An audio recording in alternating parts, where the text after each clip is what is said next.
ओम नमः शिवाय।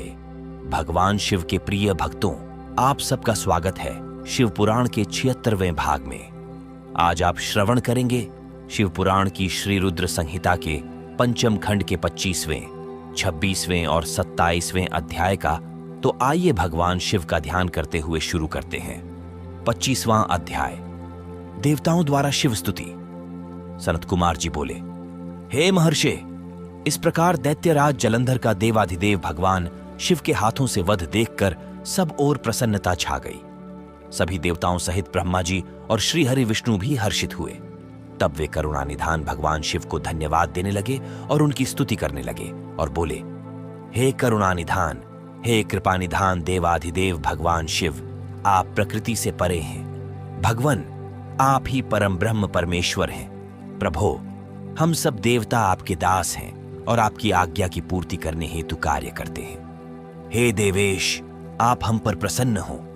हे प्रभु, जब भी देवताओं पर कोई विपत्ति पड़ी है, आपने हमारी सहायता की है और हमें अनेक दैत्यों के अत्याचारों से मुक्ति दिलाई है। हम सदा ही आपके चरणों की वंदना करते हैं और आपके अनोखे दिव्य स्वरूप का ही स्मरण करते हैं। आपके ही कारण हमारा भी अस्तित्व है। आपके बिना हम कुछ भी नहीं हैं। आप भक्त वत्सल हैं और सदा ही अपने भक्तों का हित करते हैं। इस प्रकार भगवान शिव की वंदना करके सभी देवता चुप हो गए और हाथ जोड़कर खड़े हो गए। तब भगवान शिव बोले, हे देवताओं, मैं तुम्हारी आराधना से बहुत प्रसन्न हूं। मैं तुम्हें वरदान देता हूं कि मैं हमेशा तुम्हारे अभीष्ट कार्यों की सिद्धि करूंगा। तुम्हारे दुखों को मैं सदा दूर करूंगा। इसके अतिरिक्त तुम और कुछ भी चाहो तो मुझसे मांग सकते हो। परंतु उन्होंने उनकी कृपा दृष्टि बनाए रखने के अतिरिक्त उनसे कुछ नहीं मांगा।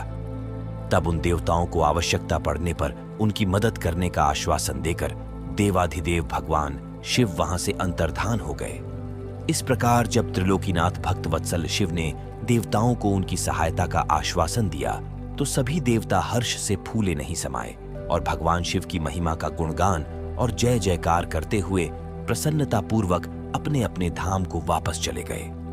भगवान शिव के प्रिय भक्तों, शिव पुराण की श्री रुद्र संहिता के पंचम खंड का 25वां अध्याय समाप्त हुआ। अब आप श्रवण कर रहे हैं 26वां अध्याय, धात्री, मालती और तुलसी का आविर्भाव। व्यास जी बोले, हे ब्रह्मापुत्र सनत कुमार जी, जब भगवान श्री हरि विष्णु की माया से मोहित होकर जलंधर पत्नी वृंदा छद्म भेष धारण किए विष्णु जी को अपना पति मानकर उनके साथ रमण करने लगी, तब श्री हरि की भी उनसे प्रीति जुड़ गई। सच्चाई जान लेने के बाद कि जलंधर के रूप में भगवान श्री हरि ने उसके साथ छल किया है, उसने अग्नि में जलकर अपने प्राणों की आहुति दे दी। तब फिर आगे क्या हुआ? भगवान विष्णु कहाँ गए और उन्होंने क्या किया? तुलसी के रूप में वृंदा का जन्म कैसे और कब हुआ? कृपया वह कथा मुझे बताइए। सनत कुमार जी बोले, हे महर्षि, मैं आपके सभी प्रश्नों का उत्तर देता हूं। मेरी कथा सुनिए, आपकी सभी जिज्ञासाएं दूर हो जाएंगी। जब वृंदा ने विष्णु जी द्वारा ठगे जाने पर अपने शरीर का त्याग कर दिया तो भगवान विष्णु को बहुत दुख हुआ और वे वृंदा की चिता की राख को अपने शरीर पर लपेटकर इधर उधर मारे मारे फिरने लगे। इधर जब देवताओं को भगवान श्री हरि विष्णु की इस हालत के बारे में पता चला तो वे सब बहुत चिंतित हुए। उन्हें समझ में नहीं आ रहा था कि वे क्या करें। जगत के पालनकर्ता भगवान विष्णु को इस तरह दर दर भटकना शोभा नहीं देता। जब देवताओं को इस समस्या का कोई हल नहीं सूझा तब वे देवाधिदेव भगवान शिव की शरण में गए। ब्रह्मा जी को साथ लेकर देवराज इंद्र देवताओं सहित कैलाश पर्वत पर पहुंचे। वहां उन्होंने त्रिलोकीनाथ भगवान शिव को हाथ जोड़कर प्रणाम किया और उनकी स्तुति करने लगे। तत्पश्चात शिव के पूछने पर देवताओं ने वहां आने का प्रयोजन शिव जी को बताया।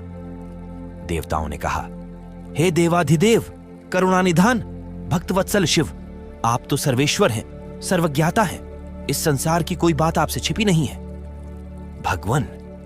भगवान श्री हरि विष्णु ने दैत्यराज जलंधर की पत्नी वृंदा को जलंधर का रूप लेकर ठगा, परंतु उसके साथ साथ रहते श्री विष्णु की उनमें प्रीति हो गई और अब वे उनका वियोग सह नहीं पा रहे हैं। वे अपने शरीर पर वृंदा की चिता की आग लपेटकर जोगी बनकर इधर उधर घूम रहे हैं। प्रभो, आप उन्हें समझाइए कि वे ऐसा न करें।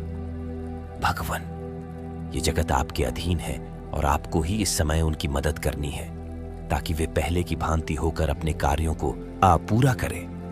देवताओं की इस प्रकार की प्रार्थना सुनकर भगवान शिव बोले, हे ब्रह्मा जी, हे देवराज, इंद्र व अन्य देवताओं, ये सारा जगत माया के अधीन है, परंतु इस जगत की जननी मूल प्रकृति परम मनोहर महादेवी पार्वती इस माया के वशीभूत नहीं है। उन पर इस माया जाल का कोई असर नहीं पड़ता। इसलिए आप भगवान श्री हरि विष्णु के इस मोह माया के जाल को दूर करने के लिए आदि देवी प्रकृति की आधारभूत देवी पार्वती की शरण में जाइए। यदि आपके द्वारा वे प्रसन्न हो गईं, तो आपकी हर एक समस्या का समाधान हो जाएगा और वे आपके कार्यों को पूर्ण करेंगी। देवाधिदेव महादेव भगवान शिव के इन वचनों को सुनकर सभी देवताओं को अत्यंत प्रसन्नता हुई और वे भगवान शिव से आज्ञा लेकर मूल प्रकृति की शरण में चले गए। इस प्रकार जब देवता प्रकृति देवी की शरण में जा रहे थे, उस समय वहां आकाशवाणी हुई, हे देवताओं, मैं ही 3 प्रकार से तीनों प्रकार के गुणों से अलग होकर निवास करती हूं। मैं सत्य गुण में गौरा बनकर, रजोगुण में लक्ष्मी और तमोगुण में ज्योति बनकर इस जगत को आलोकित करती हूं। इसलिए आप अपनी इच्छा पूर्ति हेतु देवी जगदम्बा की शरण में जाओ, वे अवश्य ही तुम्हारी मनोकामना पूरी करेंगी।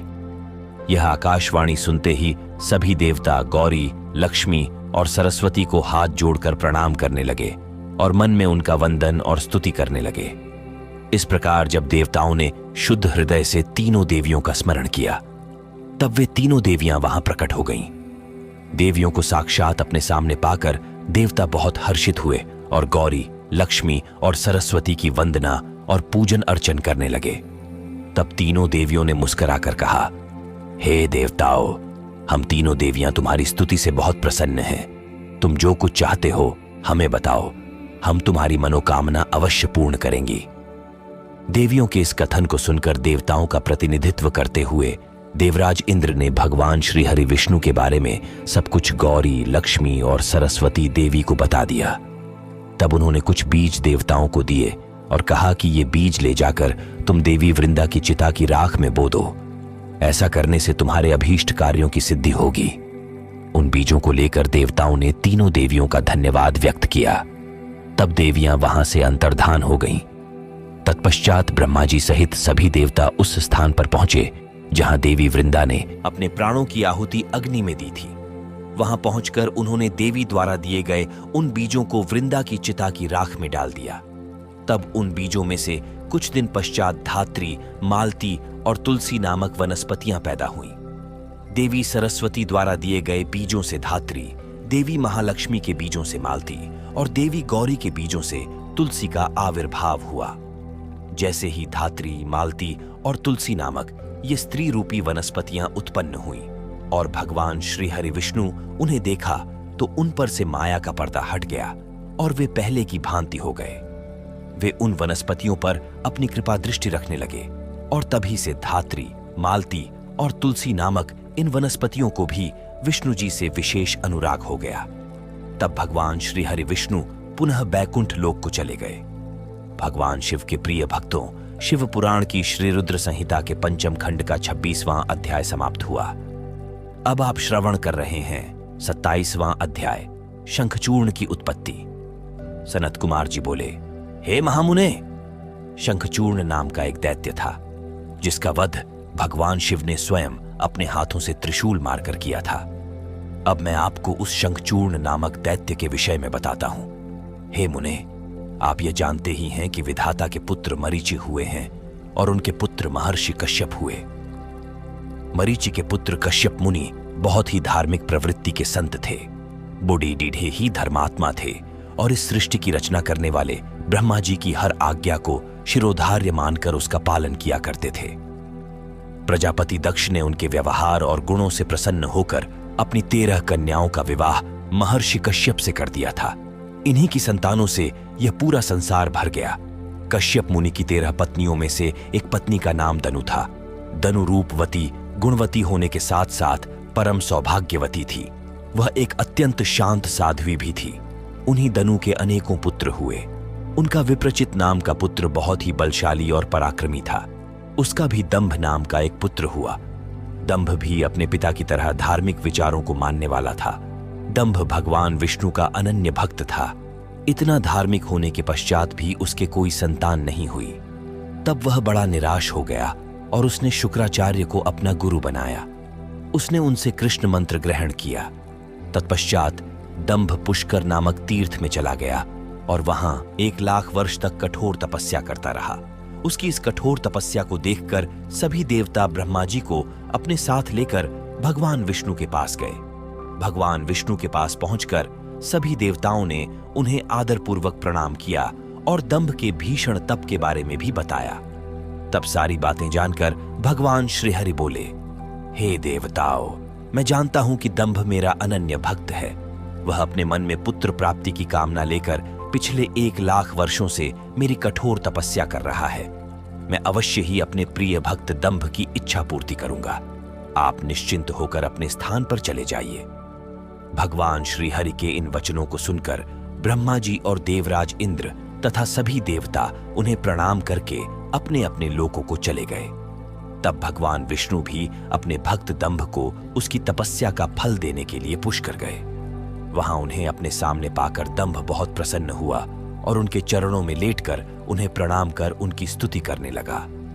तब श्री विष्णु बोले, हे दंभ, मैं तुम्हारी इस कठोर तपस्या से बहुत प्रसन्न हूं। तुम अपना अभीष्ट वर मांग सकते हो।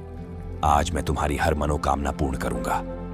भगवान विष्णु के ये वचन सुनकर दंभ हाथ जोड़कर बोला, हे देव, यदि आप मुझ पर प्रसन्न हैं तो मुझे अपने जैसा वीर और पराक्रमी पुत्र प्रदान कीजिए। तब श्री हरि विष्णु तथास्तु कहकर वहां से अंतर्धान हो गए। इसके बाद दंभ भी प्रसन्नतापूर्वक अपने घर लौट आया।